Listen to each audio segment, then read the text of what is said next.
नमस्ते प्रणाम। आप सबके भाई, आप सबके बेटा बॉबी राकेश। और आप सब कैसे हैं? आशा ना पूरा विश्वास बा कि आप लोग बढ़िया हो। खब आप लोग से एक गुजारिश बा कि कल कल जो मैच हुआ इंडिया और पाकिस्तान का, बहुत अच्छा मैच रहा। एक बार बीच में ऐसा लगल है ना कि साला माथा चकराता, सही बताओ तो आई हेमरेज हो जाई। लेकिन अच्छा मैच जो हुआ बहुत अच्छा हुआ, अच्छा लगा देख के मैच को। वह कहा था नहीं भाई,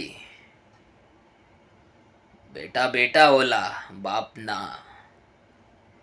बेटा बेटा होला बाप ना। समझ जा। वो सब तो छोड़ा, जवन हो गई तो हो गई, अच्छा भइल बा। थोड़ा भोजपुरी के तरफ चलल जाओ। भोजपुरी में आजकल गाना बड़ा तेज डिलीट होता, आवता जाता आवता जाता। बड़ा बढ़िया लागल था देखे में कि एक ही आदमी के गाना दबा के डिलीट करावल जाता। अब कौनो यूट्यूबर नहीं चिल्लात रहे, अश्लील मुक्त के जो बैठल हमें ठेकेदार ना, कौनो चिल्लात नहीं हमें, सब चुप्पी मार के बैठ गए, डिलीट होखे दा कौनो हमार होता तो खेसरिया के होता ना। लेकिन हम वो समझावल चाहते हैं उन्होंने के कि जब कौनो अश्लील आवेला तो ना समझेला का, या खुदा गाना इतना अच्छा आया है, इतना मस्त है, लेकिन किसी ने उसका प्रमोशन करने के लिए नहीं सामने आया। बस अगर थोड़ा गलत आ जाएगा ना तो साले चिल्ला के खड़े हो जाएंगे रोड पे, रोड पे खड़े हो जाएंगे तुरंत। वैसे तो गाली नहीं देना चाहता हूँ किसी को, मैं न देना जानता हूँ गाली, ठीक है। बड़ा प्यार आवेला जब कोनो गाना आवेला भोजपुरी के इतना बढ़िया, और कोनो भी हो। लेकिन हाँ, सबसे ज़्यादा बॉलीवुड में गंदगी बा। एगो बा का नाम बा ओकर, पूर्वी ऐसा कुछ करके नाम हो, साला कैसा कपड़ा पहन के घूमेला, ओकरा पे गंदगी ना बका कि दूध के धोवल आऊ। ओकरा पे कबो बोल के देखा, भीतर करा दी भीतर, समझला। अगर अच्छा लागल होके तो हम सही अगर बोलत हो कब तो एक बार चैनल के सब्सक्राइब करिया, वीडियो के शेयर करिया।